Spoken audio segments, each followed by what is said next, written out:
وَلَنَبْلُوَنَّكُمْ بِشَيْءٍ مِّنَ الْخَوْفِ وَالْجُوعِ وَنَقْصٍ مِّنَ الْأَمْوَالِ وَالْأَنفُسِ وَالثَّمَرَاتِ، ہم ضرور آزمائیں گے دنیا کی زندگی میں تمہیں خوف کے ذریعے، بھوک کے ذریعے، جان اور مال میں نقص کے ذریعے، وَبَشِّرِ الصَّابِرِينَ، اور بشارت ہوگی صبر کرنے والوں کی۔ تو یہ ساری تکلیفیں، ان کو آپ مکافات عمل کہہ کے نہیں جان چھڑا سکتے، یہ اللہ کی طرف سے آزمائش بھی ہو سکتی ہے کسی کے اوپر۔ اور صبر کرنے والوں کے لیے بشارت ہے، اور ان کی نشانی کیا ہے؟ الذین اذا اصابتهم مصیبہ، جب کبھی انہیں کوئی مصیبت پہنچتی ہے تو وہ کہتے ہیں قالوا انا للہ وانا الیہ راجعون، بھئی ہم بھی تو اللہ کی طرف سے آئے تھے، ہمیں بھی لوٹ کے اللہ کے پاس جانا ہے، اگر کوئی تکلیف آئی ہے تو یہ بھی چلی جائے گی نا۔ سب سے بڑی تکلیف کیا ہے؟ موت، وہ بھی تو ہم پہ آنی ہے نا، تو اس سے پہلے اگر چھوٹی تکلیف آئی ہے تو اللہ کی طرف چلی جائے گی۔ اس کانٹیکسٹ میں ایک حدیث ہے صحیح مسلم میں بڑی زبردست، ام سلمہ کہتی ہیں کہ جب ابو سلمہ میرے خاوند فوت ہوئے، مجھے ان کی فوتگی کی خبر ملی تو میں نے حضور سے ایک دعا سن کے یاد کر رکھی کہ جو کوئی وہ دعا مانگ لے گا اللہ تعالیٰ اس سے بہتر اسے نعم البدل دے دے، اور وہ دعا آدھا پورشن تو یہی ہے، سورۃ البقرہ کی آیت نمبر 156، انا للہ وانا الیہ راجعون۔ اس کے بعد ہے اللہم اجرنی، یہ جھٹکے سے ملے گا، اللہم اجرنی، حمزہ آگے، اللہم اجرنی فی مصیبتی واخلف لی خیرا منہا، اے اللہ مجھے اس مصیبت میں اجر عطا فرما اور میرے لیے اس سے بہتر نعم البدل کر۔ تو کہتی ہیں کہ نبی علیہ السلام نے فرمایا تھا جو یہ دعا مانگ لے گا نا تو اللہ تعالیٰ اس کی کمپنسیشن فرما دے گا، اسے بہتر نعم البدل دے گا۔ کہتے ہیں میں نے دعا تو کی، پھر میں یہ سوچتی تھی کہ میرے خامن جیسا تو کسی کا خامن نہیں ہوگا، ابو سلمہ جیسا خامن مجھے کیسے مل سکے۔ تو جب عدت پوری ہوئی تو نبی علیہ السلام نے پیغام کا نکاح کا پیغام بھیج، ام المومنین بن گئی، اور یہ ہماری وہ ماں ہے جو سب سے آخر میں فوت ہوئی ہے 64 ہجری میں، واقعہ کربلا کے بھی 3 سال بعد۔ تو اس دعا کی، یہ دعا یاد رکھیں، چھوٹی موٹی بھی کوئی بھی تکلیف کوئی بچوں کو پہنچتی ہے، گھر میں کسی کو زخم لگتا ہے، ٹھوکر لگ جاتی ہے، کوئی مالی نقصان ہو جاتا ہے، فوراً یہ دعا، اور میں نے الحمدللہ 20 دفعہ یہ دعا آزمائی ہے۔ وقتی طور پہ تو فیل ہو رہا ہوتا ہے کہ یار کوئی مسئلہ خراب ہو گیا، لیکن اس کے بعد اسی شر کے اندر خیر چھپی ہوئی ہوتی ہے، وہ مل جاتی ہے۔ اس آپ دعا کو یاد رکھیں، اور صبح شام جو چھوٹی موٹی کوئی خبریں بھی آپ کو ملتی رہتی ہیں نا، اس کے اوپر آپ یہ دعا پڑھتے رہیں، یہ آپ کے لیے ایک بہت بڑا وظیفہ ہے انشاءاللہ تعالی۔ باقی یاد رکھیے گا کہ یہ مکافات عمل کا جو معاملہ ہے نیک اور بد لوگوں کے اعتبار سے ڈیفرنٹ ہے۔ نیک لوگوں کو جو تکلیفیں آتی ہیں نا دنیا میں، وہ ان کے درجات کو بلند کرنے کی، اور یہ اللہ تعالیٰ نے بڑی سختی کے ساتھ سورۃ العنکبوت کے اندر نا صحابہ کرام کو ایڈریس کر کے نا یہ فلسفہ کلیئر کیا ہے، آیت نمبر 2 اور 3 کے اندر، احسب الناس ان یترکوا ان یقولوا آمنا وهم لا یفتنون، کیا لوگ اس گمان میں ہیں کہ انہیں صرف اس بات پہ چھوڑ دیا جائے گا کہ وہ ایمان لے آئے اور ہم ان کی آزمائش نہیں کریں گے؟ وَلَقَدْ فَتَنَّ الَّذِينَ مِن قَبْلِهِمْ، بے شک ہم نے ضرور آزمایا تھا ان سے پہلے لوگوں کو، فَلَيَعْلَمَنَّ اللَّهُ الَّذِينَ صَدَقُوا وَلَيَعْلَمَنَّ الْكَاذِبِينَ، تو اللہ تعالیٰ ضرور جانچ کر رہے گا کہ کون سچے ہیں اپنے دعوے کے اندر، کس دعوے میں کہ غلامی رسول میں موت بھی قبول ہے، اور کون صرف نعرہ بازی کر رہے ہیں، اللہ تعالیٰ ان کو ظاہر کر کے رہے، جانچ کے رہے۔ تو یہ اللہ تعالیٰ نے اپنا اصول رکھا ہے، یونیورسل ٹروتھ ہے۔ اس کانٹیکسٹ میں صحیح بخاری میں ایک حدیث ہے، صحابہ کرام نے جب کافروں کی تکلیفوں کا ذکر کیا نا حضور سے، تو آپ نے فرمایا صبر کرو، اللہ کی قسم تم سے اگلے لوگوں کو زمین میں گاڑا جاتا تھا، سر کی مانگ پہ آرا رکھا جاتا تھا اور کہا جاتا تھا کہ اسلام چھوڑ دو، اور وہیں ان کے 2 ٹکڑے کر دیے جاتے تھے، وہ اپنے دین پہ قائم رہتے تھے۔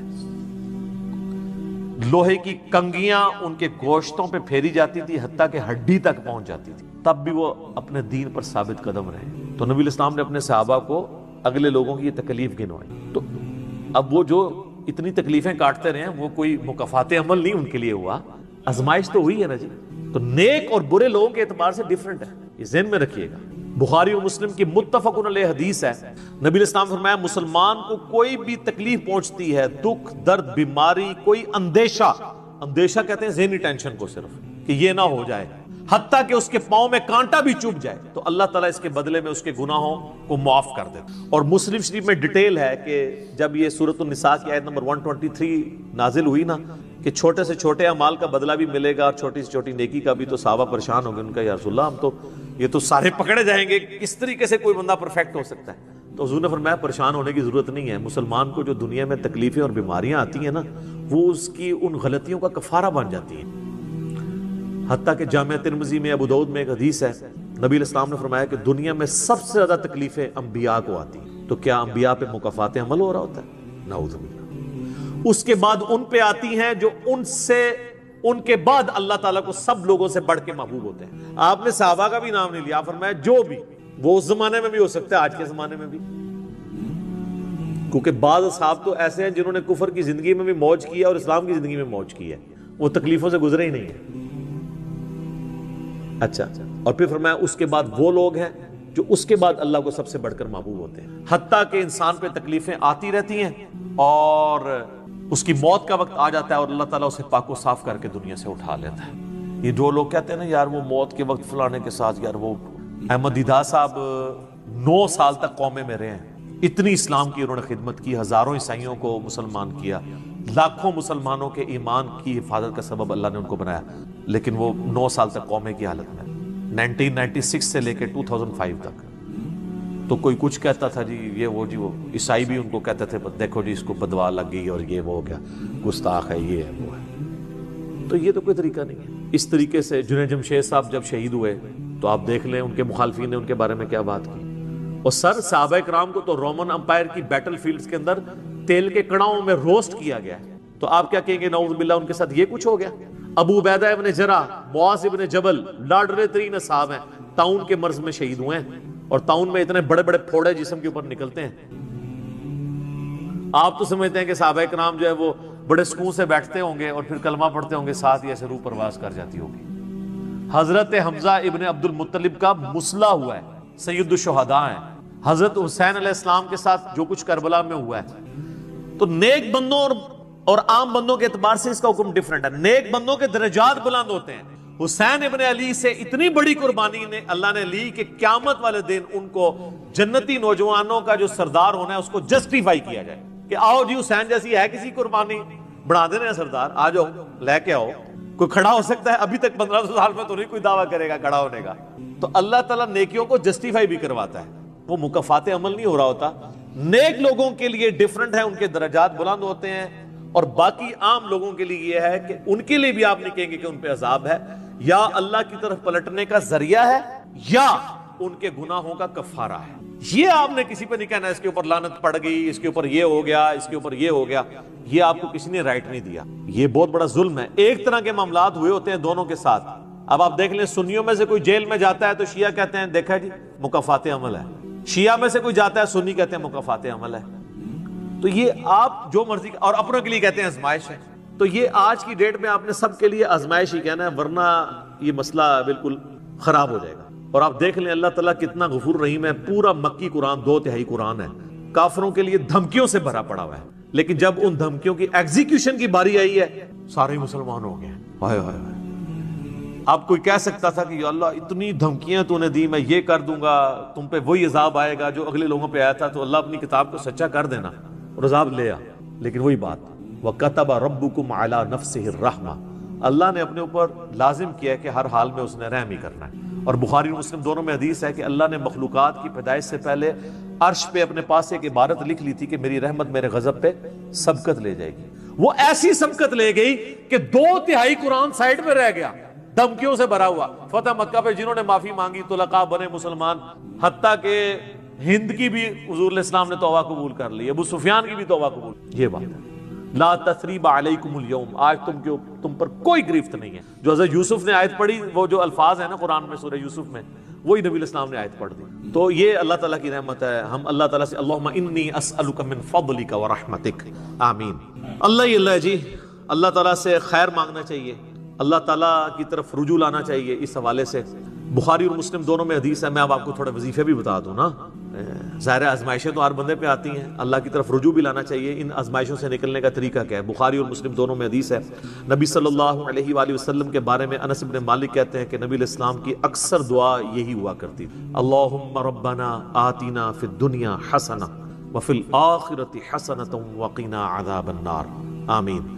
یہ بخاری مسلم میں بھی ہے، سورۃ البقرہ کی آیت نمبر 201 ہے۔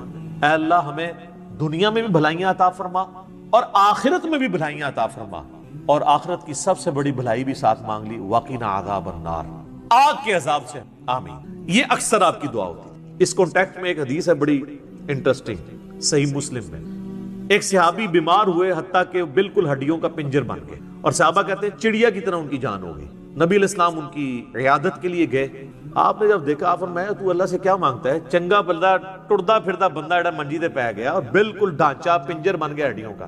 اس نے کہا یا رسول اللہ، میں اللہ تعالیٰ سے یہ دعا کرتا ہوں کہ اے اللہ، جو تو نے مجھے آخرت میں عذاب دینا ہے نا، دنیا میں ہی دے دے، آخرت کا عذاب تو بہت سخت ہے، تو مجھے دنیا میں ہی وہ عذاب دے دے۔ نبی علیہ السلام نے سبحان اللہ، کیا تم دنیا میں بھی اللہ کی تکلیف برداشت کر سکتے ہو؟ اوے تجھے تو چاہیے تھا، تو کہتا اللہم ربنا آتنا فی الدنیا حسنہ وفی الآخرۃ حسنۃ وقنا عذاب النار۔ یعنی آپ اللہ تعالیٰ کو معاذ اللہ کو فنیٹک سمجھتے ہیں کہ آپ کہیں گے کہ اس نے عذاب تو ضرور دینا، تو مجھے ادھر دے دے۔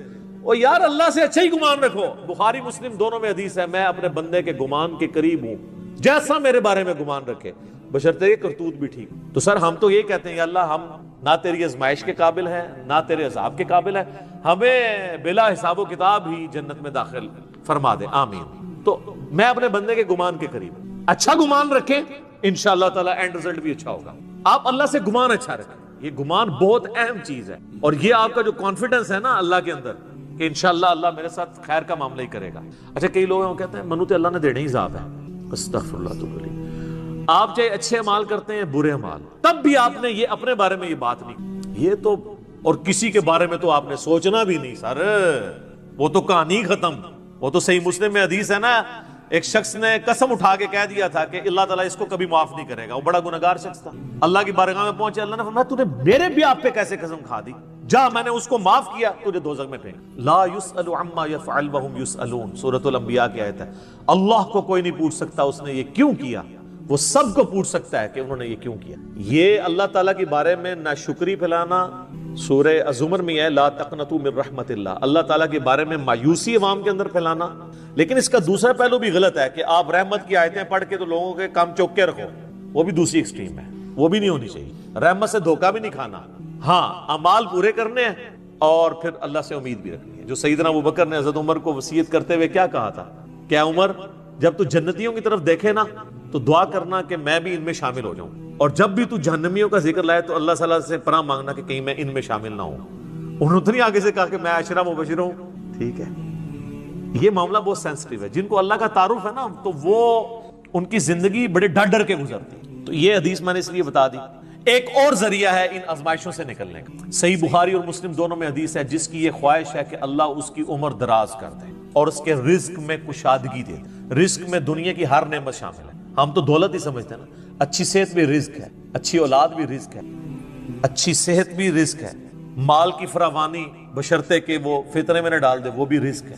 ہر چیز دنیا میں جتنی بھی اہمیت ہے کی چیزیں جو ہم سمجھتے ہیں، تو بخاری اور مسلم دونوں میں الفاظ ہیں، جس کی یہ خواہش ہے اس کی عمر دراز ہو جائے اور اس کے رزق میں کشادگی ہو تو اپنے رشتہ داروں کے ساتھ حسن سلوک کرے۔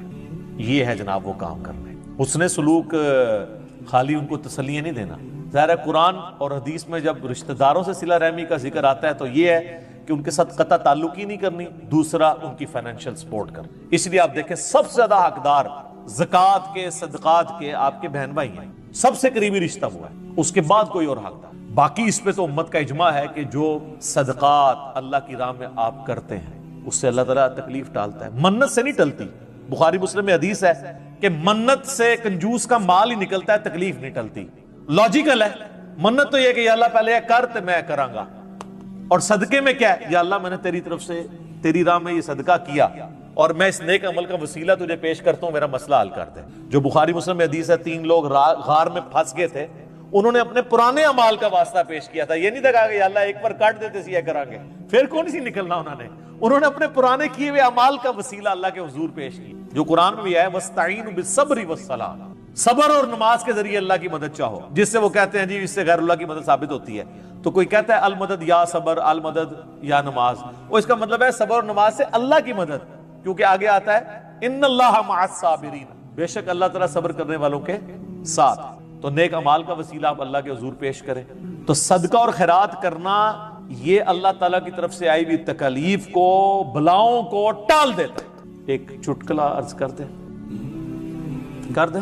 صدقہ وہ چیز ہے جو بلا کو کھا جاتی ہے، اور مولوی وہ بلا ہے جو صدقے کو بھی کھا جاتی ہے. ہاں صدقہ کیوں کو دیتے ہیں؟ سر دیکھا ہے کتنی بڑی بلا ہے. بلاواں نو جڑی چیز کھاندی ہے وہ صدقہ ہے، اور جو صدقے نو بھی کھا جائے سب تو بڑی بلا وہ مولوی ہے. اچھا یہ چٹکلے کے طور پہ اس کو نیگیٹو کسی نے نہیں لینا، میں نے ایک مزاح کے طور پہ بات کی، اس کا اس ٹاپک کے ساتھ کوئی تعلق، چونکہ ایک مشہور ہے چیز. تو یہ میں نے آپ کو ایک دعائیں، اذکار اور پھر اعمال بھی بتا دیے. آخر میں دو دعائیں میں وہ جو بیان کی تھی ان کو ریپیٹ کر دیتا ہوں. ایک پریونٹیو دعا ہے، یہ دو علاج ہوتے ہیں نا، پریونٹیو اور کیوریٹیو. پریونٹیو علاج یہ ہوتا ہے کہ بیماری ہونے سے پہلے علاج کیا جائے، جیسے ویکسین ہے. آج کل وہ کہہ رہے ہیں کورونا کی ویکسین بن گئی ہے کہ وہ لگوا لیں تو تکلیف ہوئی نہ. ایک ہوتا ہے کیوریٹیو علاج کہ بیماری ہو گئی ہے تو اب علاج کیسے. تو پریونٹیو علاج جو دعائیں ہیں نا وہ ہے اللہم ربنا آتنا فی الدنیا حسنہ وفی الآخرۃ حسنۃ وقنا عذاب النار. ہر نماز کے تشہد میں اسے مانگے، بلکہ سجدے میں مانگے. صحیح مسلم میں حدیث ہے کہ سجدے میں تم اپنے رب کے سب سے زیادہ قریب ہوتے ہو، خوب دعائیں مانگا کرو. سجدے میں بھی آپ یہ دعا مانگیں، تشہد میں تو مانگے ہی مانگے. وہ بخاری مسلم میں حدیث ہے درود شریف کے بعد جو چاہو اپنے رب سے مانگو، وہ تو قبولیت کی ایک جگہ ہے. اس کے علاوہ یہ ہوگی پریونٹیو علاج بیماریوں سے، پریشانیوں سے. جتنے سنت اذکار ہیں، بسم اللہ الذی لا یضر، یا اعوذ بکلمات اللہ التامات من شر ما خلق، یہ ساری کی ساری چیزیں اللہ تعالیٰ کی طرف سے سنت اذکار ہیں. لیکن یہ یاد رکھیے گا یہ ناگہانی آفات کے لیے ہیں. یہ نہیں ہے کہ بسم اللہ پڑھ کے ساکٹ میں انگلی دے دے، یا بسم اللہ الذی لا یضر پڑھ کے تو کوبرے سے کھیلنا شروع کر دے. نہیں، وہ پھر آپ اپنے اوپر تقدیر خود غالب کروا رہے ہیں، پھر یہ اذکار نہیں اثر کریں گے. یہ ناگہانی آفات کے لیے، جب کوئی شخص اپنے اوپر خود تقدیر غالب کر لیتا ہے نا پھر وظائف ہو جاتے ہیں سائڈ کے اوپر. یہ ذہن میں رکھیے. پھر بھی جو تکلیفیں آنی ہے نا وہ تو آنی ہے اللہ کی طرف سے آزمائش والی. وہ تو ہمیں یہی ایٹیچیوڈ ہے کہ ہم اللہ تعالیٰ کی طرف رجوع لائیں. اور وہی ہے کیوریٹیو علاج کہ جب کسی پہ تکلیف آ جائے تو اب کیا کرنا ہے اس نے کہنا ہے انا للہ و انا الیہ راجعون اللہم اجرنی فی مصیبتی و اخلف لی خیرا منہا. یہ مکافات عمل کا سارا ٹاپک اس کا اینڈ میں کروں گا سورہ الحدید کی ان دو آیات کے اوپر، جس کے بعد صبر آ جائے گا کہ اللہ تعالیٰ نے یہ تکلیف کا سلسلہ دنیا میں جو رکھا ہوا ہے اس پہ صبر کے لیے کیا ترغیب دلائی ہے. آیت نمبر 22 اور 3، ما اصاب من مصیبت فی الارض ولا فی انفسکم، کوئی مصیبت بھی ایسی نہیں کہ زمین میں آئے. زمین میں کیا مصیبت آتی ہے؟ زلزلہ، وبائی امراض، سیلاب، طوفان. ولا فی انفسکم، اور نہ کوئی ایسی مصیبت کہ تمہاری جان میں آئے. جان میں ہر طرح کی بیماری، کسی کو بلڈ کینسر ہو گیا، کسی کے گردے فیل ہو گئے، کسی کو ہیپاٹائٹس ہو گیا، تو اللہ فرماتا ہے الا فی کتاب من قبل ان نبرأہا، یہ ہم نے لوح محفوظ پہ پہلے ہی لکھا ہوا ہے، اس سے پہلے کہ ہم یہ تکلیف بھیجیں. کام ہی ختم ہو گیا. اللہ کہتا ہے ہم نے تو یہ طے کیا، یہ ڈیسٹنی ہے تمہاری، تقدیر ہے. ان ذالک علی اللہ یسیر، یاد رکھنا یہ اللہ کے لیے بڑا آسان ہے، بہت آسان ہے. کوئی یہ بھی کہہ سکتا ہے کتنا ہو گیا، پہلے ہی اللہ کو پتا ہے. اللہ کے علم کے لیے آسان ہے. سورۃ الانعام میں تو یہاں تک آیا ہے کہ خشکیوں میں یا سمندروں کے اندر کسی درخت کا اگر پتا بھی گرتا ہے نا تو اللہ کو پہلے سے علم ہے. اور زمین کی گہرائیوں میں کوئی دانہ بھی پھوٹتا ہے نا وہ پہلے. اب ظاہر ہے ہمارا ذہن تو اس ڈیٹے کو سمجھ نہیں سکتا، بلکہ آج ہم نے لیپ ٹاپس میں ہارڈ ڈسک میں وہ ڈیٹا سٹور کر لیا ہے جو 8 سے 100 سال پہلے کا انسان اس کو ماننے کے لیے تیار نہیں ہوگا کہ یہ ٹچ سکرین موبائل کیا کر سکتا ہے، اتنی دور بات کر سکتے ہیں. وہ تو اس کو بھی ماننے کے لیے تیار نہیں ہوں گے. لیکن ہو گیا ہے نا کہ انسان کو اللہ نے ترقی کرائی ہے، تو اللہ کا علم تو بہت کامل ہے. لِكَيْ لَا تَأْسَوْا عَلَى مَا فَاتَكُمْ، یہ ہم نے اس لیے کیا، یعنی ہم نے تقدیر میں پہلے یہ چیزیں لکھی تھی تاکہ تم مت افسوس کرو اس چیز پہ جو تم سے چھین لی جائے.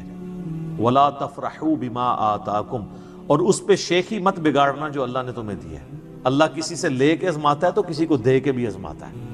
وَاللَّهُ لَا يُحِبُّ كُلَّ مُخْتَالٍ فَخُورٍ، اور اللہ تعالیٰ پسند نہیں کرتا ہر شیخی بگاڑنے والے کو جو بات بات کے اوپر شیخی بگاڑتا ہے. کسی کے پاس اگر کوئی اللہ کی طرف سے نعمتیں ہیں تو وہ اللہ کا شکر ادا کرے، اور اگر کسی کے اوپر آزمائش کا وقت ہے تو وہ اللہ کی طرف رجوع لائے.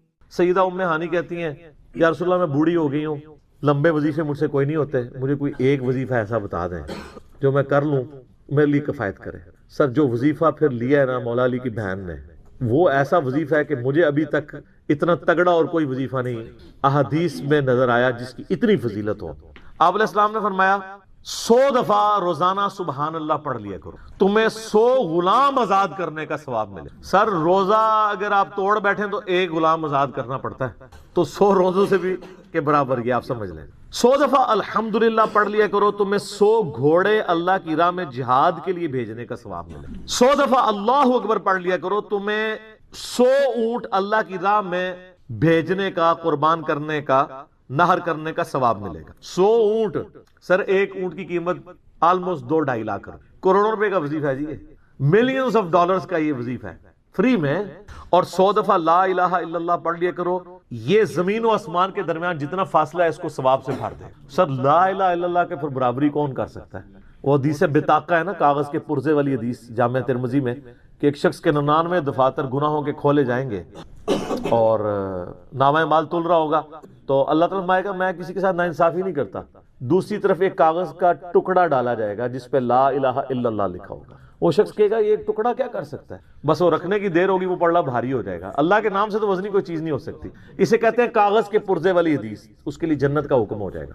لا الہ الا اللہ کا مقابلہ نہیں ہے۔ تو یہ 4 وظیفے ہیں، سبحان اللہ، الحمدللہ، اللہ اکبر، لا الہ الا اللہ۔ یہ اتنا محبوب وظیفہ ہے کہ جو سنن ابی داؤد میں، جامع ترمذی میں صلاۃ و تسبیح والی حدیث ہے، اس میں 300 دفعہ کون سے کلمات پڑھے جاتے ہیں؟ یہی سبحان اللہ والحمد للہ ولا الہ الا اللہ واللہ اکبر، بس اتنا ہی پڑھنا ہوتا ہے۔ یہ ولا حول ولا قوت الا باللہ کی حدیثیں الگ سے ہیں، لیکن صلاۃ و تسبیح میں اتنا ہی پڑھنا ہوتا ہے، 4 کلمات۔ حتیٰ کہ صحیح مسلم میں حدیث ہے، نبی علیہ السلام نے فرمایا یہ 4 کلمات مجھے ہر اس چیز سے بڑھ کر محبوب ہیں جن پہ سورج طلوع ہوتا ہے، یعنی دنیا اور جو کچھ دنیا کے اندر ہے اس سے بڑھ کر مجھے یہ چیز محبوب ہے کہ میں یہ 4 کلمات کہہ لوں، سبحان اللہ والحمد للہ ولا الہ الا اللہ واللہ اکبر۔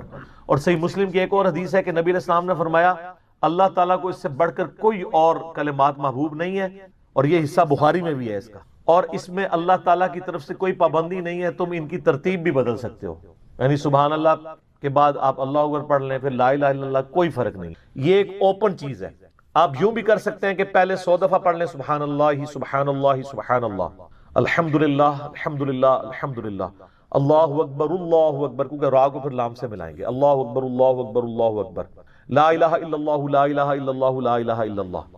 اور یوں بھی پڑھ سکتے ہیں، وہ زیادہ بہتر ہے، سبحان اللہ والحمد للہ ولا الہ الا اللہ واللہ اکبر، کیونکہ اکبر پہ وقف کریں گے، ورنہ یہ سبحان اللہ تو الحمدللہ ہی پڑھ نہیں سکتے آپ، کیونکہ الحمدللہ الحمدللہ بنے گا کانٹینیوس، جیسے اللہ اکبر اللہ اکبر اللہ اکبر بنے، تو وقف کرنا پڑے گا سوائے سبحان اللہ کے۔ سبحان اللہ یہ تو پڑھ سکتے ہیں، لیکن الحمدللہ کو الحمدللہ وقف کرنا پڑے گا۔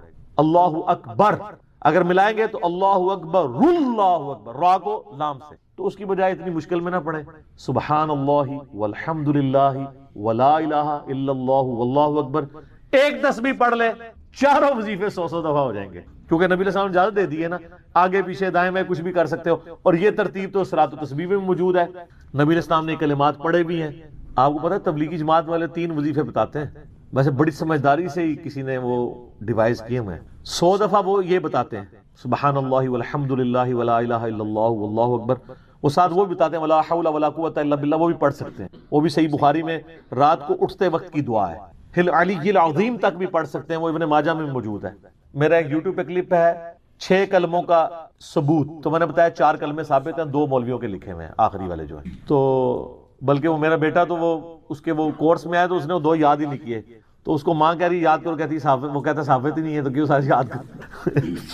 ہم ریکویسٹ کریں گے، ہمارے پاس بھی وہ کورس اسلامیات کا جو ہے نا اس کو ریویو کرنے کے لیے بھیجا ہوا ہے ہماری اکیڈمی میں انہوں نے، تو ہم اس میں ان کو ریکویسٹ کریں گے کہ یہ آخری 2 کلمے نکال دیں، پہلے 4 کلمے ثابت ہیں، وہ تو ثابت ہی نہیں ہے، تو خام خواہ لوگوں کو آپ رٹا رہے ہیں۔ الٹا جن لوگوں کی شادی ہونے والی ہوتی ہے وہ بیچارے ٹینشن میں پڑے ہوتے ہیں 6 کلمے یاد کریں، حالانکہ کلمے کے ساتھ تو کوئی تعلق ہی نہیں اس کے۔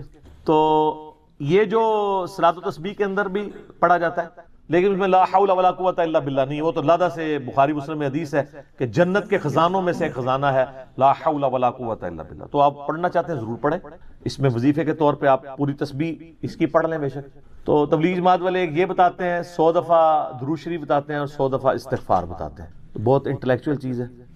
یہ وظیفہ اتنا کمال ہے کہ آپ کے ہر فرض نماز کے بعد یہ وظیفہ نبی علیہ السلام نے مشروع کیا ہے. مسلم شریف میں حدیث ہے ہر فرض نماز کے بعد یہ وظیفہ پڑھنے والا کبھی نامراد نہیں جاتا.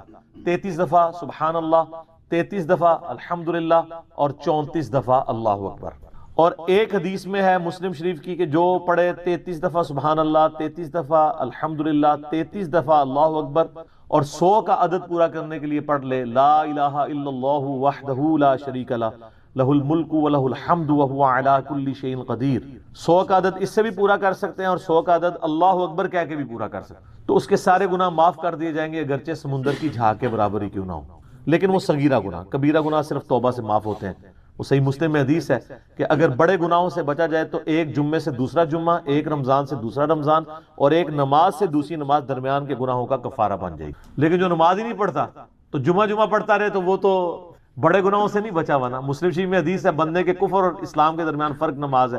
یہ نہ ہوگا ایک رمضان پڑھ لے اگر رمضان کے بیچ چلے سارے، نہیں نا، اس طرح نہیں ہوگا. تو یہ وظیفہ اتنا کمال ہے. بخاری مسلم دونوں میں حدیث ہے کچھ غریب صحابہ حضور کے پاس ہے، یا رسول اللہ ہر مقابلے میں ہم برابری کر لیتے ہیں امیر اصحاب کی. وہ روزے رکھتے ہیں ہم بھی روزے رکھ لیتے ہیں، وہ نمازیں پڑھتے ہیں ہم بھی نمازیں پڑھ لیتے ہیں، وہ جہاد کرتے ہیں ہم بھی جہاد کر لیتے ہیں. ایک معاملے میں آ کے ہم مارے جاتے ہیں. قرآن میں بار بار ہے اللہ کی راہ میں خرچ کرو، ہم تو خود ہی غریب ہیں. تو آپ ہمیں کوئی اس کا حل تجویز کریں. تو آپ فرمایا میں تمہیں ایک ایسی چیز بتاتا ہوں کہ تم ان کی برابری کر لو گے. تم ہر فرض نماز کے بعد 33 دفعہ سبحان اللہ، 33 دفعہ الحمدللہ، 34 دفعہ اللہ اکبر پڑھ لیا کرو. یہ بخاری مسلم دونوں میں. کچھ دنوں کے بعد پھر وہ حاضر ہوئے، یا رسول اللہ وہ تو امیر صحابہ کو بھی پتہ چل گیا، وہ بھی یہی کچھ پڑھ رہے ہیں. اب ہم کیا کریں؟ تسی تک لو جناب، تسی گرین کارڈ دے تے بلو کارڈ دے چکر پہ ہو، دنیا دے آخرت کے نہیں. صحابہ کرام آخرت کے بلو اور گرین کارڈ کی بات کر. تو نبی علیہ السلام مسکرائے، آپ نے فرمایا ذالک فضل اللہ یؤتی من یشاء، یہ اللہ کا فضل ہے، میں تو اللہ کا فضل نہیں روک سکتا. ٹھیک ہے نا. تو ظاہر گیون سرکمسٹانسز اللہ کے دیے ہوئے ہیں، اس کے اندر آپ بیسٹ پرفارم کرنے کی کوشش کریں. اللہ کے فضل کو تو کوئی روک نہیں لگا سکتا. کوئی یہ نہیں کہہ سکتا کہ جی وہ یعنی تیرے ہوتے جنم لیا ہوتا کیوں نہیں ہوا، ہو سکتا ہے ابو جہل ہی ہوتا. تو جس حال میں اللہ نے رکھا ہے اسی کو آپ بہتر سمجھیں. تو اس طرح کی کئی احادیث ہیں جو ان وظیفوں کو سپورٹ. اچھا مسلم شریف میں ایک حدیث میں یہ بھی آیا کہ 10 دفعہ سبحان اللہ، 10 دفعہ الحمدللہ اور 10 دفعہ اللہ اکبر. اگر کسی کے پاس ٹائم تھوڑا ہے نا تو فرض نماز کے بعد یہ بھی پڑھ سکتے. 10 دفعہ بھی وظیفہ یہ والا کیا جا سکتا. ایک بڑی دقت انگیز حدیث ہمارے یوسف بھائی نے اس پہ کلپ بھی بنایا ہے، صفین کی راتوں میں. بخاری مسلم دونوں میں حدیث ہے.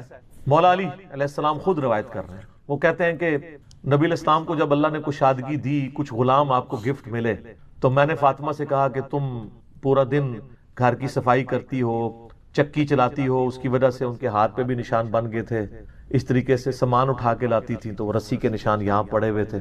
تو نبی علیہ السلام سے جا کے جو ہے وہ ایک غلام ڈیمانڈ کر لیتے ہیں جو ہمیں ذرا ہیلپ آؤٹ کر دے گا. جب سب کو مل رہا ہے تو ہمیں بھی مل جائے گا. تو سیدہ فاطمہ حاضر ہوئی. یہ حدیث بخاری میں بھی ہے مسلم میں بھی. تو حضور علیہ السلام کے پاس گئیں، بات نہیں. طبیعت میں تربیت کس کی تھی سر؟ بولڈنس نہیں تھی وہ والی، حالانکہ باپ ہے اور حضور کو پتا تھا اپنی بچی کی عادت. تو وہ گئیں، بات نہیں کر سکی، واپس چلی گئی. تو حضور علیہ السلام محفل برخاست ہوئی، آپ خود آ گئے. سر وہ حدیث کمال ہے. مولا علی کہتے ہیں میں اور فاطمہ ایک چادر میں لیٹے ہوئے تھے اور نبی علیہ السلام ہمارے گھر میں آئے اور پاؤں کی جانب سے نبی علیہ السلام ہمارے بستر میں داخل ہوئے، حتیٰ کہ آپ کے پاؤں کی ٹھنڈک ہم نے اپنے سینے پہ محسوس کی. یعنی حضور علیہ السلام نے پاؤں کی جانب سے اپنے پاؤں انٹر کیے اور وہ پاؤں سیدہ فاطمہ اور مولا علی کے سینے تک پہنچ گئے تو انہوں نے ان کو سینے سے لگا لیا. سر یہ فرینکنس کسی صحابی کو نصیب ہو سکتی؟ تو آپ نے فرمایا وہ فاطمہ تم آئی تھی، کوئی کام تھا؟ سیدہ فاطمہ سے پھر بھی بات نہیں. تو حضرت علی کہتے ہیں میں نے نا پھر کہا یا رسول اللہ وہ میں نہیں بھیجا تھا، پورا دن کام کرتی ہے. آپ کی بیویاں کہتی ہیں ہماری کوئی ذمہ داری نہیں ہے. یہ بھی تو بیوی تھی نا. بخاری مسلم میں حدیث ہے جنتی عورتوں کی سردار ہے فاطمہ سلام اللہ علیہا. تو میں نے غلام کے لیے عرض کیا تھا یہ تھک جاتی ہے ہمیں ہیلپ آؤٹ کر دے گا. آپ علیہ السلام فرمایا میں تمہیں سے بہتر نہ چیز عطا کروں؟ کہ یا رسول اللہ عطا کرے. یعنی آپ لوگ تو سمجھ رہے ہوں گے کہ غلام مانگا ہے تو شاید ایک گھوڑا بھی ساتھ گفٹ مل جائے گا. ان کا جب رات کو بسترے پہ جانے لگو نا تو 33 دفعہ سبحان اللہ، 33 دفعہ الحمدللہ اور 34 دفعہ اللہ اکبر پڑھ لیا کرو. یہ تمہارے لیے اس غلام سے بھی بہتر ہے. یعنی سارے دن کی تھکاوٹ اتر جائے گی. سر یہ بہت بہترین وظیفہ ہے. تو اچھا یہ حدیث مولا علی پوری زندگی سنایا کرتے تھے. کیونکہ حضرت فاطمہ اور مولا علی کی ایک محبت بڑی مثالی تھی. پھر لوگ بھی جو ہے نا وہ مولا علی سے پوچھا کرتے تھے وہ فاطمہ والی حدیث تسبیح فاطمہ، اسے تسبیح فاطمہ اسی لیے کہا جاتا ہے.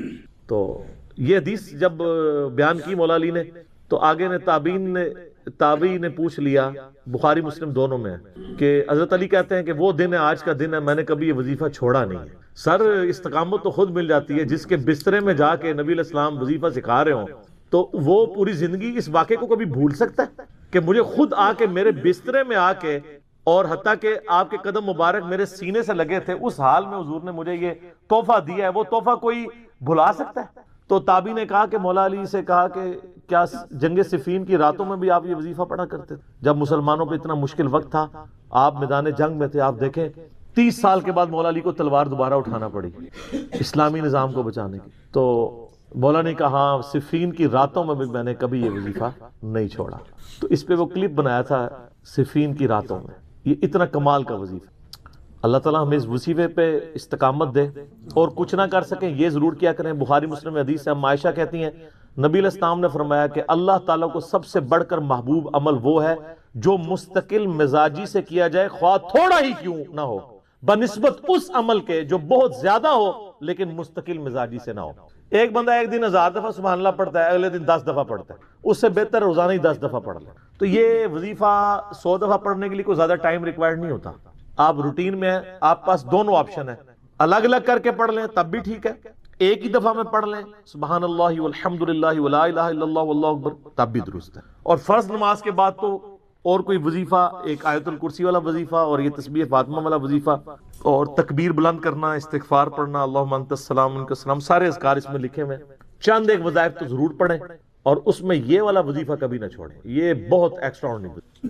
مغرب کی اذانیں شروع ہو چکی ہیں، بقیہ سوالات انشاءاللہ اذان مغرب کے وقفے کے بعد انشاءاللہ. جزاکم اللہ. ابو الکاف کا واقعہ ہے، یہ آلموسٹ 146 عیسوی کا واقعہ ہے، یعنی عیسیٰ علیہ السلام کے اٹھائے جانے کے آلموسٹ 100 سال کے بعد. اس سے یہی لگتا ہے کہ یہ یا تو عیسیٰ ابن مریم کے تابعین تھے یا تبع تابعین تھے. اس وقت ویسے عمریں اتنی نہیں ہوتی تھی، موسٹ پروبیبلی یہ تبع تابعین تھے جن کے ساتھ اللہ تعالیٰ نے اتنا غیر معمولی معجزہ کر دیا.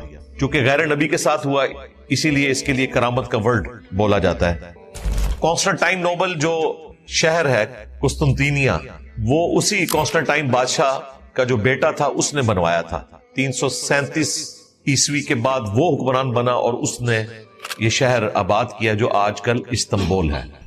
کانسٹنٹائن بادشاہ جو 337 عیسوی میں فوت ہوا، اس نے اپنی زندگی میں کرسچینٹی قبول کر لی، جس کی وجہ سے پوری رومن امپائر کرسچن ہو گئی. اس زمانے میں بادشاہ کا دین رعایا کا دین ہوتا تھا. پہلے بادشاہ بت پرست تھا تو کرسچنز کو قتل کرواتا تھا، جیلوں میں ڈلواتا تھا، ظلم کرتا تھا. لیکن جب وہ کرسچن ہو گیا، یعنی اس وقت کا مسلم، جب تک رسول اللہ کا انکار انہوں نے نہیں کیا صلی اللہ علیہ وآلہ وسلم، تو مسلم ہی تھے یہ. تو اس کے اسلام قبول کرنے سے، کرسچینٹی قبول کرنے سے پوری امپائر پہ یہ ایک دین کے طور پر نافذ کر دیا گیا. تو اس نے یہ ارادہ کیا کہ اس کے ذریعے وہ اپنی پوری امپائر کو ایک پیج کے اوپر لے آئے کامن بانڈ میں، اور یہ کام کر گئی چیز. اور اسی وجہ سے پوری دنیا میں کرسچینٹی پھر پھیل گئی. یہ تبلیغ کی وجہ سے نہیں پھیلی بلکہ ایک رومن ایمپرر کے کرسچینٹی قبول کرنے کی وجہ سے، کانسٹنٹائن. یہ سارا بیک گراؤنڈ ہے. اب چونکہ اس نے کرسچینٹی قبول کی 337 عیسوی میں، اس وقت آلموسٹ 90 سال ہو چکے تھے اصحاب الکہف کو اپنے غار میں سوئے ہوئے. اس کے بھی مزید 210 سال سولر ایئرز کے پوائنٹ آف ویو سے وہ سوئے رہے. پھر ظاہر ہے کرسچینٹی چل پڑی. جب وہ دوبارہ اٹھائے گئے تو اس وقت کرسچنز کی حکومت تھی اور انہیں نہیں پتا تھا. اس زمانے میں علم غیب نہیں ہوتا تھا نا، یہ تو جعلی عقیدے بعد میں بنائے گئے ہیں اپنے بزرگوں کے لیے علم غیب کلیم کرنا. انہیں نہیں پتا تھا کہ کایا کلب ہو چکی ہے. وہ جس وقت غار میں جا کر چھپے تھے اس وقت تو وہ اپنا ایمان بچانے کے لیے غار میں چھپے تھے. اللہ تعالیٰ نے انہیں سلا دیا اور قرآن پاک میں ان آیات میں آگے چل کر آئے گا کہ ہم نے انہیں تھپکی دی، کانوں پر سلا دیا. یہاں پر میں کوشش کروں گا کہ یہ ساری 18 کی 18 آیات آج کی کلاس میں کور کر لوں، اس لیے میں تیزی سے آیات کو کور کروں گا اس کا ترجمہ بیان کروں گا، اور جہاں بیچ میں مسنگ لنکس ہیں جو اس فلم میں انہوں نے فل کر دی ہیں، جو بھی اسرائیلی روایتیں تھیں ان کی بنیاد کے اوپر، وہ میں ساتھ ساتھ بیان کرتا جاؤں گا تاکہ آپ کو سمجھ آ جائے۔ مثلا یہ بہت بڑا ایک مسنگ لنک تھا، قرآن نے اسے جان بوجھ کے چھوڑ دیا۔ اس کی وجہ ہے کہ اس واقعے سے کوئی اللہ تعالیٰ نے کوئی فلمی سٹوری نہیں سنانی تھی کسی کو، ایک عبرت حاصل کرنی تھی۔ مثلا یہ بہت بڑا ایک مسنگ لنک تھا کہ تو اس کے بعد وہ غار تک کیسے پہنچ گئے، اس نے تو وہیں ان کو قتل کروا دینا تھا۔ یہ ایک مسنگ لنک تھا، وہ اس فلم میں انہوں نے کور کیا ہے کہ اس بادشاہ نے انہیں گرفتار کیا، جیل میں ڈلوا دیا، جیل کا جو ایک سپروائزر تھا اس نے ان کو بھگا دیا وہاں سے، اور پھر وہ جا کر غار میں انہوں نے پناہ لی۔ اس طرح کئی ایک جگہ مسنگ لنکس ہیں، وہ انہوں نے اس فلم میں فل کر دی۔ میں بھی کوشش کروں گا کہ ساتھ ساتھ اسے کور کرتا چلا جاؤں تاکہ آپ کو بات سمجھ آ جائے۔ یوسف علیہ السلام کا واقعہ تو کافی تفصیل کے ساتھ آیا ہے، وہاں پہ ظاہر ایک پیغمبر کی بایوگرافی تھی، اس لیے اللہ تعالیٰ نے اسے ذرا تفصیل کے ساتھ بیان کیا۔ اصحاب الکہف کا واقعہ اتنی تفصیل کے ساتھ نہیں ہے، لیکن مسنگ لنک جو ہے وہ آلموسٹ انہوں نے کور کر دی ہیں، اس میں کوئی ایسی چیز نہیں ہے کہ جو سمجھ نہ آئے۔ اب اللہ کا نام لے کر اسے شروع کرتے ہیں۔ سورۃ الکہف میں آیت نمبر 9 سے یہ واقعہ شروع ہوتا ہے، اور سٹارٹ میں دیکھ لیں اللہ تعالیٰ نے کس طریقے سے اس واقعے کو ذکر کیا تاکہ لوگ اس سے مورل لیسن حاصل کریں، بجائے اس کے کہ کرامت اور معجزات کے چکروں میں پڑ جائیں۔ اعوذ باللہ من الشیطان الرجیم، بسم اللہ الرحمن الرحیم۔ ام حسبت ان اصحاب الکہف والرقیم كانوا من آیاتنا عجبا، کیا تم نے یہ گمان کیا کہ اصحاب الکہف جو غار والے تھے، الکہف کہتے ہیں غار کو، اور الرقیم گاؤں کے رہنے والے، بعض کہتے ہیں یہ گاؤں کا نام تھا، بعض کہتے ہیں کہ چونکہ ان کا نام ایک تختی پر لکھ کر اس غار کے دہانے پر لگا دیا گیا تھا اس لیے اسے الرقیم کہتے ہیں۔ بہرحال کچھ بھی ہو، کیا تم نے یہ گمان کیا کہ یہ اصحاب الکہف کا جو واقعہ ہے 300 سال تک سوئے رہنا اور قمری اعتبار سے 309 سال تک، یہ کوئی ہماری قدرت کی عجیب نشانیوں میں سے ہے؟ نہیں، اس سے بڑی بڑی قدرت کی عجیب نشانیاں اس کائنات میں موجود ہیں جن کو تم آبزرو کرتے ہو، لیکن تم ان معجزات کے عادی ہو چکے ہو۔ مثلا انڈے میں سے چوزے کا نکلنا، اگر کوئی شخص ایسی دنیا کا باشندہ ہو جسے نہ پتا ہو کہ انڈے میں سے چوزا نکلتا ہے اور وہ پھر بڑا ہو کر اتنا پیارا مرغ بن جاتا ہے، وہ کبھی نہیں مانے گا۔ جس نے صرف انڈا توڑ کر کھایا ہو، ایک لیسدار مادہ، وہ مان ہی نہیں سکتا کہ خود بخود اس میں سے چوزا کیسے نکلے گا۔ تو ظاہر ہے وہ خود بخود نہیں نکل رہا ہوتا، اللہ تعالیٰ کا ڈیوائن پلان ہے جس کے تحت یہ سب کچھ ہوتا ہے۔ اگر کوئی شخص کسی ایسی دنیا کا باشندہ ہے جس نے یہ آبزرو نہیں کیا کہ اتنا سا بے قدر بیج جب زمین میں بویا جاتا ہے اور وہ 6 ارب گنا درخت بن جاتا ہے، اس پہ لاکھوں پتے لگتے ہیں، پھول لگتے ہیں، فروٹ لگ جاتا ہے، اور مسلسل وہ فروٹ دیتا رہتا ہے، اپنی غذا بھی خود زمین سے حاصل کرتا ہے، وہ ماننے کے لیے تیار ہی نہیں ہوگا کہ اس بیج میں سے کیسے نکل سکتا ہے۔ تو یہ سارے کے سارے اللہ تعالیٰ کے معجزات ہیں اس کائنات، فزیکل فینومینا آف نیچر۔ انہی میں سے ایک یہ ہے کہ اللہ تعالیٰ چاہے تو کسی کو 300 سال کے لیے سلا بھی سکتا ہے۔ اذ اول فتیۃ الی الکہف، جبکہ ان نوجوانوں نے ایک غار میں پناہ لی، فقالوا، تو وہاں پھر انہوں نے اللہ کے حضور دعا کی، ربنا آتینا من لدنک رحمہ، اے رب ہمارے ہمیں اپنے پاس سے رحمت عطا فرما، وہیئ لنا من امرنا رشدا، اور ہمارے اس کام میں کامیابی کی کوئی راہ نکال دے۔ یہ وہ دعا ہے اصحاب الکہف کی، بہت ایکسٹراورڈنری دعا ہے، اسے حرز جاں بنائیں۔ ہم نے بھی جب اس چھوٹے سے پلیٹ فارم سے یہ دعوت شروع کی تھی تو میں ہمیشہ یہ دعا مانگا کرتا تھا کہ اتنا بڑا فرقوں کا ایک فتنہ مسلط ہے اس امت کے اوپر، ایک شخص کس طرح ان سارے فرقوں سے ٹکر لے کر انہیں قرآن و سنت کی بات پہنچا سکتا ہے۔ تو ہمیشہ مجھے یہ چیز ذہن میں آتی تھی کہ اصحاب الکہف کا بھی ہاتھ اللہ نے پکڑا تھا، تو ہم تو خاتم النبیین کی امت سے ہیں صلی اللہ علیہ وآلہ وسلم۔ تو یہ دعا میں ہمیشہ مانگتا رہا ہوں، اب بھی مانگتا ہوں، مستقبل میں مانگوں گا انشاءاللہ۔ یہ دعا زبانی یاد کریں۔ ویسے تو اصحاب الکہف کی اس دعا پر ان 10 آیات کا اینڈ بھی ہو رہا ہے، جس کے بارے میں صحیح مسلم میں حدیث ہے کہ اگر تم دجال کو اپنے سامنے پاؤ تو 10 آیات کی تلاوت کرنا، اللہ تعالیٰ تمہیں فتنے سے محفوظ کر لے گا۔ تو اس کی قرات تو آپ کو روزانہ ایک دفعہ کرنی چاہیے تاکہ یہ زبانی یاد بھی ہو جائے۔ ایک اور حدیث ہے صحیح مسلم میں کہ جسے سورۃ الکہف کی پہلی 10 آیات زبانی یاد ہوں گی، اللہ تعالیٰ دجال کے فتنے سے اسے بچا لے گا۔ اور بچنا کیسے ہے وہ دوسری حدیث میں کہ اس کے سامنے قرات کرنی ہے۔ اگر خدا نخواستہ یہ صورتحال درپیش ہو ورنہ تو اللہ سے پناہ ہی مانگنی چاہیے کہ انسان کو اس آزمائش سے نہ گزرنا پڑے۔ اللہ تعالیٰ فرما رہا ہے جب انہوں نے دعا کی فَضَرَبْنَا عَلَىٰ آذَانِهِمْ فِي الْكَهْفِ سِنِينَ عَدَدًا، تو ہم نے ان کے کانوں پر تھپکی دی اور پھر کئی برس تک انہیں سلائے رکھا اسی غار کے اندر۔ اب یہ غار تک کیسے پہنچے وہ آگے جا کر ذکر آئے گا، ابھی تو ایک تمہید بنائی جا رہی ہے۔ ثم بعثناهم لنعلم اي الحزبين احصى، پھر ہم نے انہیں جگایا تاکہ دو گروہ جو اس بارے میں جھگڑا کرتے ہیں کہ کتنا عرصہ وہ اس غار کے اندر رہے، تو ہم دیکھیں احصا لما لبثوا امدا کہ ان دونوں گروہوں میں سے کون صحیح بات کرتا ہے۔ اور پھر اللہ تعالیٰ نے جو اختلاف تھا اسے ختم کیا اور بتا دیا کہ یہ 309 سال تک رہے ہیں۔ لیونر ایئرز کے پوائنٹ آف ویو سے جو چاند کے مہینے ہیں وہ 355 دنوں کا ایک سال ہوتا ہے، اور اگر سولر ایئرز جو ہمارے چل رہے ہیں اس کے اعتبار سے 300 سال تک وہ سوئے رہے، وہ آگے جا کر ذکر آ جائے گا۔ نحن نقص علیک نبأہم بالحق، ہم ان کا ٹھیک ٹھیک حال تم سے بیان کرتے ہیں۔ اب اللہ تعالیٰ نے وہ واقعہ بیان کرنا شروع کر دیا۔ شروع میں تو جنرل ذکر کیا، اس کے بعد کہا کہ ہم صحیح بیان تمہارے سامنے رکھتے ہیں۔ انہم فتیتن، وہ چند نوجوان تھے، آمنوا بربہم، وہ اپنے رب کے اوپر ایمان لائے۔ یہ نوجوان کے اوپر آپ نے تفکر کرنا ہے، بوڑھی ہڈیاں بہت کم چینج ہوتی ہیں، نوجوان لوگ رسک لے لیتے ہیں، دلیری موجود ہوتی ہے، اسی لیے حق قبول کرتے ہیں۔ نبی علیہ السلام پر بھی ایمان لانے والے مور دین 90% نوجوان ہی تھے، اور ان میں سے بھی آپ سمجھ لیں 70% سے زیادہ ٹین ایجرز تھے۔ تو اللہ تعالیٰ نے ذکر کیا کہ وہ چند نوجوان تھے جو اپنے رب پر ایمان لائے، وزدناہم ہدا، اور پھر جب وہ ایمان لائے تو پھر ہم نے ان کی ہدایت میں اضافہ کر دیا۔ یہ وہاں کی ایلیٹ کلاس تھی، عام لوگ نہیں تھے، ایلیٹ کلاس کے لوگ تھے، اور اسی کی وجہ سے پھر اثر پڑتا ہے باقی دربار والوں کے اوپر بھی کہ انہوں نے اپنی آسائش کی زندگی چھوڑ کر ایک مشکل راستہ اختیار کیا ہے۔ لن ندعو من دونہ الہا، ہم اس کے سوا کسی اور معبود کی پرستش نہیں کریں گے، یہ سب جھوٹے معبود ہیں۔ لقد قلنا اذا شططا، اور اگر خدا نہ خواستہ ایسا ہو تو ہم تو حد سے گزر جانے والی بات کریں گے کہ ہم اپنے رب کے ساتھ کسی اور کو شریک ٹھہرائیں، کسی بت کو، کسی انسان کو، یہ ہو ہی نہیں سکتا۔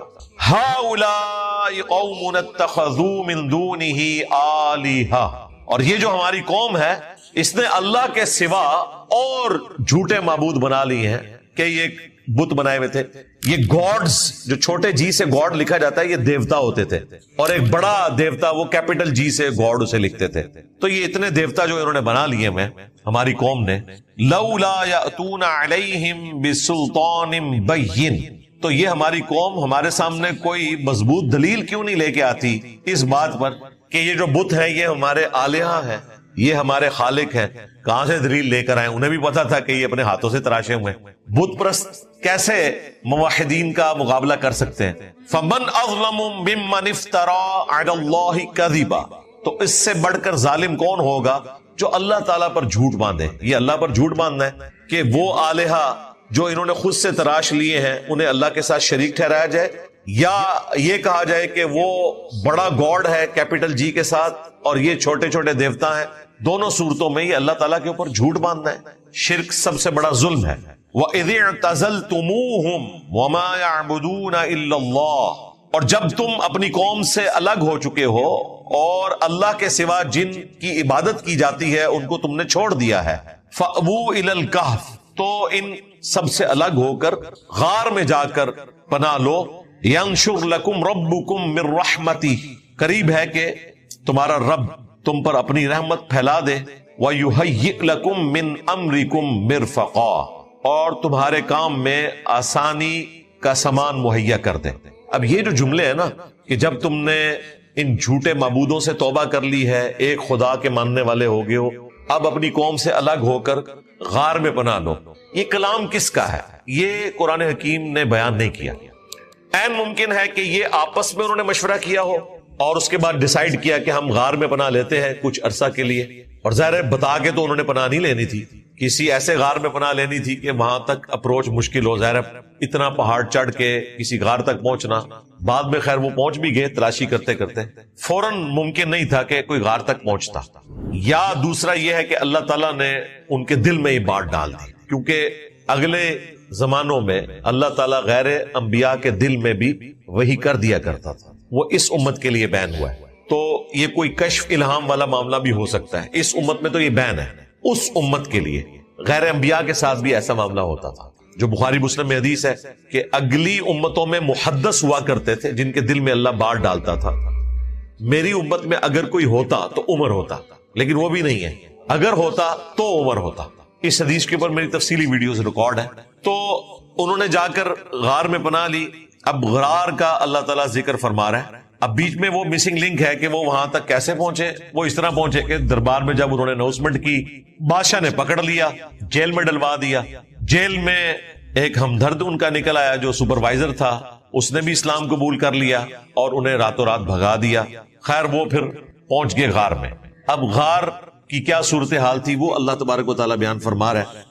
وَتَرَى الشَّمْسَ إِذَا طَلَعَتْ، اور جب تم سورج کو دیکھو کہ وہ طلوع ہوتا ہے، تَزَاوَرُ عَنْ كَهْفِهِمْ ذَاتَ الْيَمِينِ، اگر تم اس غار کو آبزرو کرو تو اس غار سے دائیں طرف سورج بچ کر نکل جاتا ہے. اگلے زمانوں میں اس طرح کے غار تلاش کیے جاتے تھے جہاں ڈائریکٹ سن لائٹ نہ پہنچے، ورنہ ظاہر ہے کہ وہ گرم بھی ہو جائے گا گرمیوں کے اندر. سردیوں میں تو چلے کوئی فائدہ ہو سکتا ہے، لیکن گرمیوں میں ایسا معاملہ ہوگا. تو ایسے غار جن کے دہانے نارتھ کی طرف ہوتے تھے. اب نارتھ کی طرف اگر اب یہاں پر نارتھ اس طرف ہے تو سورج مشرق سے نکلے گا، مغرب میں جائے گا، انڈائریکٹ لائٹ تو آئے گی. گھروں میں بھی روشن دان نارتھ میں رکھے جاتے ہیں تاکہ انڈائریکٹ لائٹ آئے، ٹو لائٹ کا احساس ہو بجائے ڈائریکٹ لائٹ آنے کی. سردیوں میں تو وہ اچھی لگتی ہے لیکن گرمیوں میں وہ تنگ بھی کرتی ہے. تو عین ممکن ہے کہ یہ غار اس طرح کا تھا یا کوئی معجزانہ ان کے ساتھ معاملہ ہوا.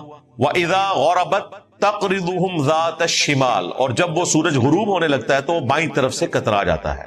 وَهُمْ فِي فَجْوَةٍ مِّنْ، جبکہ وہ غار کے کھلے دہانے پر موجود ہیں. ظاہر ہے اتنا بڑا اس کا منہ تھا غار کا، سامنے وہ نظر آ رہے ہیں اور سورج اس طریقے سے انڈائریکٹلی وہاں پر روشنی تو ڈال رہا ہے، ڈائریکٹلی روشنی نہیں ڈال رہا. ظاہر ہے اس کی وجہ سے بھی نیند ڈسٹرب ہوتی ہے.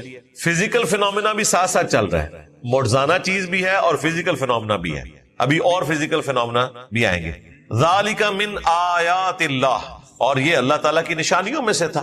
مَن يَهْدِ اللَّهُ فَهُوَ الْمُهْتَدِ، جسے اللہ تعالیٰ ہدایت دے تو وہی راہ پر ہوگا.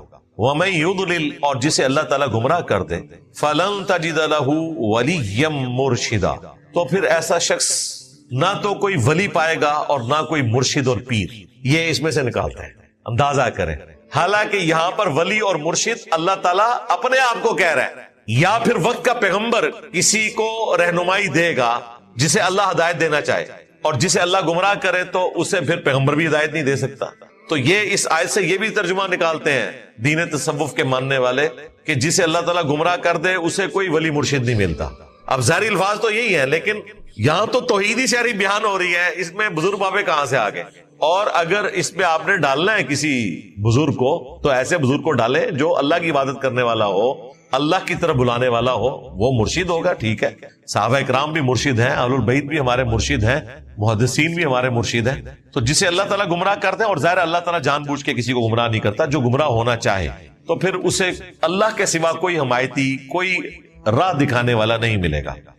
وَتَحْسَبُهُمْ أَيْقَاظًا وَهُمْ رُقُودٌ، اور تم انہیں دیکھو گے تو گمان کرو گے کہ یہ شاید جاگ رہے ہیں حالانکہ وہ سو رہے ہیں. اس سے یہی لگتا ہے کہ وہ جو سو رہے تھے ان کے چہرے پر ایسا روب تھا، یا بسا اوقات لوگ اس حال میں بھی سوتے ہیں کہ ہلکی ہلکی ان کی آنکھیں کھلی رہتی ہیں، اور اللہ تعالیٰ نے کوئی غیر معمولی ان آنکھوں میں چمک ڈال دی تھی کہ لوگ دیکھ کر روب کھا جائیں. اور وہ روب کیسا تھا اس کا ذکر آگے آئے گا. وَنُقَلِّبُهُمْ ذَاتَ الْيَمِينِ وَذَاتَ الشِّمَالِ، اور ہم ان کی کروٹیں بھی بدلتے رہتے تھے دائیں اور بائیں. ظاہر ہے ایک جگہ آپ لیٹے رہیں تو فزیکل فینومینا آف نیچر کے تحت تو آپ کو بیڈ سول ہو جائے گا. اسی لیے آپ دیکھتے ہیں خدا نہ خواستہ کسی کے گھر میں اس قسم کا کوئی مریض ہو جس کے اوپر فالج کا اٹیک ہو اور وہ بالکل پیرالائز ہو جائے تو ان کے لیے پھر ایسے بیڈ لیے جاتے ہیں جو بیڈ سول نہ کرتے ہوں، وہ ابھرے ہوئے بیڈ ہوتے ہیں، کچھ عرصہ کے لیے ایک حصہ جو ہے وہ اوپر اٹھتا ہے، کچھ عرصہ کے لیے دوسرا، تاکہ جسم کے اوپر نشان نہ پڑ جائے. تو اللہ تعالیٰ کہہ رہے ہیں ہم ان کی کروٹیں بدلتے رہتے تھے، یعنی ان کی سانس بھی چل رہی ہے اور وہ زندہ ہیں اور کروٹیں بدلی جا رہی ہیں. وَكَلْبُهُمْ بَاسِطٌ ذِرَاعَيْهِ بِالْوَسِيطِ، اور جو ان کا کتا ہے وہ اپنی کلائیاں پھیلائے ہوئے غار کی چوکھٹ کے اوپر بیٹھا ہے. ایک خونخوار قسم کا کتا، اس کا بھی ایک روب ہے، ظاہر ہے وہ ان کی حفاظت کے لیے بیٹھا ہوا ہے. اب اللہ تعالیٰ نے اس روب کا ذکر کیا ہے. لَوِ اطَّلَعَتْ عَلَيْهِمْ، اگر تم انہیں جھانک کر دیکھتے نا اس وقت، یا اس وقت جو بھی دیکھتا تھا، لَوَلَّيْتَ مِنْهُمْ فِرَارًا، تو وہ پھر پیٹ پھیر کر بھاگ جاتا. اتنا روب اس کتے کا بھی، اصحاب الکہف کا بھی. یعنی اس غار میں اللہ تعالیٰ نے ایک غیر معمولی روب طاری کر دیا تھا تاکہ کوئی ان تک پہنچ نہ سکے، انہیں تکلیف نہ پہنچا سکے. وَلَا مُلِئْتَ مِنْهُمْ رُعْبًا، اور ان کی ہیبت سے وہ بندہ بھر جائے جب ان کو اس حالت میں دیکھے. یہ سین انہوں نے وہاں فلمایا ہے، اس فلم کے اندر کمال کا فلمایا ہے. اور پھر بیک گراؤنڈ میں انہوں نے وہ آیت بھی چلائی ہے، کیونکہ پہنچ تو گئے تھے رومنز، اور پھر وہ اتنا ڈرے کہ انہوں نے پھر باہر ہی اس غار کے دہانے کو بند کر کے ان کے نام کی تختیاں لگا دی کہ یہ لوگ تھے اور یہ حکومت کے باغی تھے. اللہ تعالیٰ نے ان کو 300 سال بعد اٹھا لیا. وَكَذَلِكَ بَعَثْنَاهُمْ، اور یوں ہم نے ان کو جگایا، لِيَتَسَاءَلُوا بَيْنَهُمْ، تاکہ وہ آپس میں ایک دوسرے سے پوچھیں.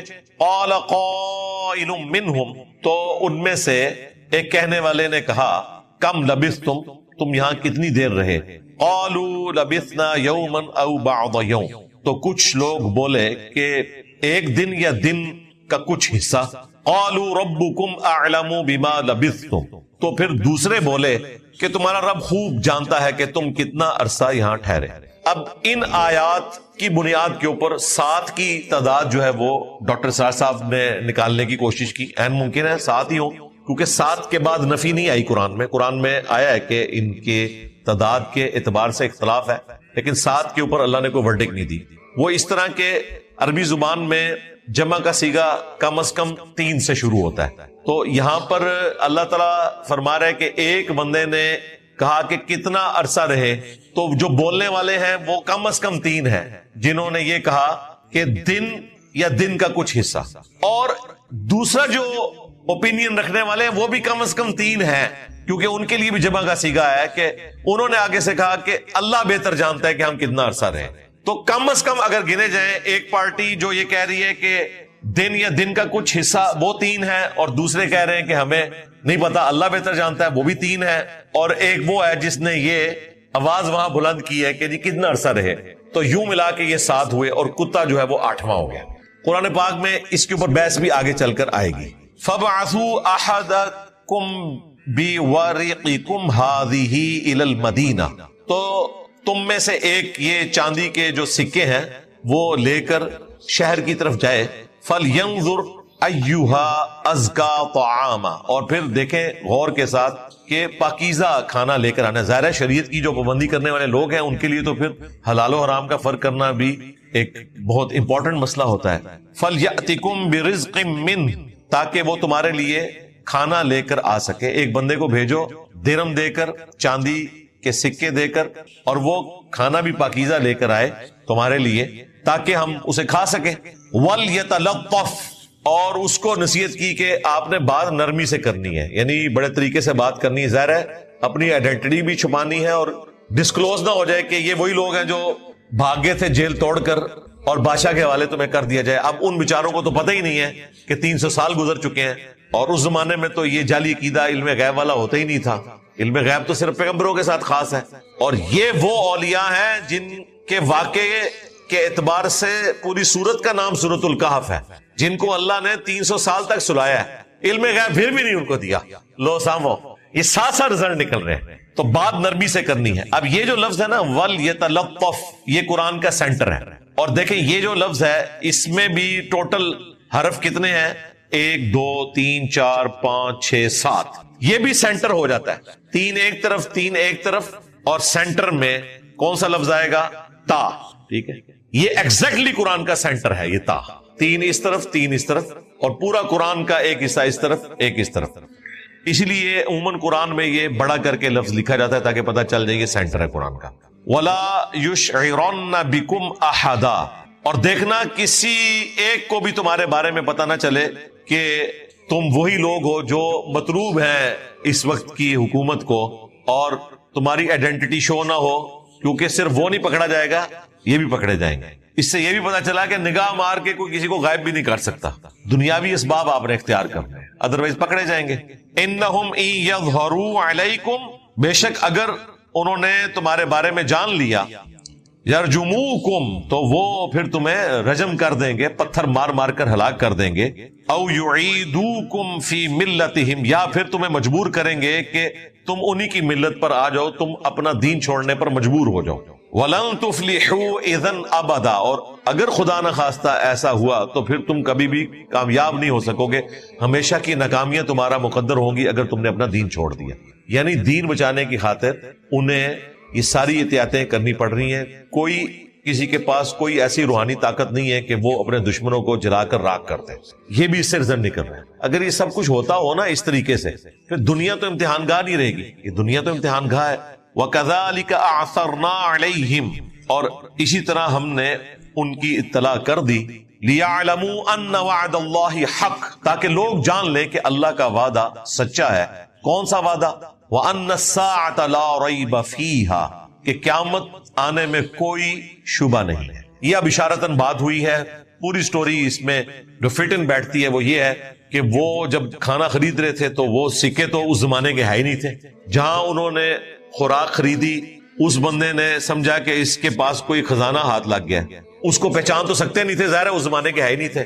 وہ یہ سمجھ رہے تھے کہ یہ ہمارے زمانے کے لوگ ہیں، لیکن وہاں نقشہ بدلا ان کو بہرحال نظر آیا، لیکن انہوں نے اس کا اظہار نہیں کیا. ان کا ٹھیک ہے کھانا لے کے واپس جاتے ہیں. اب وہ سکے جب دیکھے تو لوگوں کے دلوں میں لالچ آیا. انہوں نے کہا کہ یہ لگتا ہے کوئی خزانہ ہے. وہ پیچھے گئے تو پھر پتا چلا کہ تو وہ لوگ ہیں جو ان کو پتا تھا، کیونکہ اب وہ پوری رومن امپائر مسلمان ہو چکی ہوئی تھی. وہ 337 عیسوی کے اندر کانسٹنٹائن چونکہ کرسچن ہو گیا تھا تو کرسچینٹی پوری سلطنت نے اختیار کر لی تھی، اور یوں وہ ڈسکلوز ہو گئے. اب وہ تو اس وقت غوث وقت وہاں کے ڈکلیئر ہو گئے. تو اللہ تعالیٰ فرمایا اس واقعے کے ذریعے ہم نے یہ چیز واضح کر دی کہ اللہ کا وعدہ سچا ہے. کون سا وعدہ؟ کہ مرنے کے بعد اللہ تعالیٰ زندہ کر لے گا، اور یہ کہ قیامت قائم ہوگی. اس زمانے میں اگر کسی کے دماغ میں اس طرح کا فطور آیا تھا اور فتنے پھیلے ہوئے تھے لوگوں میں اس قسم کی گفتگو کے جب ہم مر کر مٹی ہو جائیں گے، ہماری ہڈیاں گل سڑ جائیں گی، ہمیں کون زندہ کرے گا، تو یہ واقعہ اللہ تعالیٰ نے ان کے ایمان کو مضبوط کرنے کے لیے دکھا دیا کہ وہ اللہ جو 300 سال بعد اس طرح سوئے ہوئے لوگوں کو زندہ کر سکتا ہے، جبکہ ان کی عمریں بھی وہیں پر رک گئی ہیں. تو گویا کہ وہ مردے ہی تھے جو زندہ ہوئے، تو اللہ تعالیٰ یہ کام بھی کر سکتا ہے. اذ یتنازعون بینہم امرہم، جب وہ لوگ ان کے معاملے میں آپس میں جھگڑنے لگے. فقالوا ابنوا علیہم بنیانا، تو کچھ بولے کہ ان کے غار پر کوئی عمارت بنا دیتے ہیں یادگار کے طور پر. اب یہاں پر بھی وہ مسنگ لنک ہے کہ کیا ہوا. ظاہر ہے جب انہوں نے دیکھا لوگ ان کی اتنی عزت کر رہے ہیں تو انہوں نے تو سب قربانی اللہ کے لیے دی تھی، نہ کہ یہ کہ وہ کوئی خانقاہ چلاتے. وہ دوبارہ غار میں گئے، انہوں نے اللہ سے دعا کی کہ اللہ بس اب اس زندگی میں ہمارے لیے کچھ نہیں ہے، کیونکہ ان کے تو بیوی بچے رشتہ دار وہ تو کئی صدیاں پہلے دنیا سے جا چکے. یہ زندگی تو ان کے لیے ایک مشکل زندگی اس اعتبار سے بھی ہونی تھی. پھر اللہ تعالیٰ نے وہیں پر ان کی روح قبض کر لی اور وہی غار ان کی قبر بن گئی. تو وہاں پر پھر لوگوں نے مشورہ کیا، کسی نے کہا کہ اس پہ ہم عمارت بنا دیتے ہیں ایک یادگار کے طور پر. ربہم اعلم بہم، اللہ تعالیٰ خوب جانتا ہے جو وہ کرنے والے تھے. قال الذین غلبوا علی امرہم، تو جو اس معاملے میں غالب آئے، جن کا مشورہ مانا گیا، وہ لوگ تھے جنہوں نے کہا لنتخذن علیہم مسجدا، کہ ہم اس کے اوپر ایک مسجد بنائیں گے. تو وہاں یادگار کے لیے ان کی اس غار کے پاس ایک مسجد بنا لی. اب یہ وہ چیز ہے جس کو بنیاد بنا کر صوفیاء کہتے ہیں کہ ہم بھی بزرگوں کے مزارات کے اوپر مسجدیں بناتے ہیں، کیونکہ اصحاب الکہف کے ماننے والوں نے بھی مسجد بنائی تھی. اور قرآن پاک میں یہ واقعہ رپورٹ ہوا ہے. قرآن میں یہ واقعہ رپورٹ ہوا، اس کی نفی نہ بھی آئے کوئی فرق نہیں پڑتا، کیونکہ یہ ہماری اس شریعت سے متعلقہ نہیں ہے. ہماری شریعت میں یہ ہے کہ بخاری اور مسلم دونوں میں حدیث ہے، لعن اللہ الیہود والنصارى، اللہ کی لعنت ہو یہودیوں پر اور نصرانیوں پر، اتخذوا قبور انبیائہم مساجدا، کہ انہوں نے نبیوں کی قبروں کو سجدہ گاہ بنا لیا تھا. البتہ جو حدیثوں کو نہیں مانتے ان کے لیے تو واقعی یہ دلیل بن جائے گی یعنی جو منکرین حدیث ہیں ان کو تو چاہیے کہ وہ اپنے بزرگوں کی قبروں کے اوپر مزار بھی بنائیں، مسجدیں بھی بنائیں، کیونکہ وہ حدیث کو تو مانتے نہیں ہیں. یہ تو بخاری مسلم میں آیا نا کہ قبروں پہ مسجدیں نہیں بنانی. اللہ کی لعنت ہو یہود و نصارہ پر، انہوں نے اپنے نبیوں کی قبروں کو سجدہ گاہ بنا لیا تھا. اور اس حدیث کے ساتھ ام عائشہ کا قول ہے کہ اگر ہمیں یہ خطرہ نہ ہوتا کہ لوگ رسول اللہ کی قبر پہ سجدے شروع کر دیں گے تو ہم نبی الاسلام کی قبر کو بھی اوپن زیارت کے لیے چھوڑ دیتے، لیکن آپ اپنی وفات کے وقت ہمیں اسی کام سے ڈرا رہے تھے. یہ آپ کی حدیث بالکل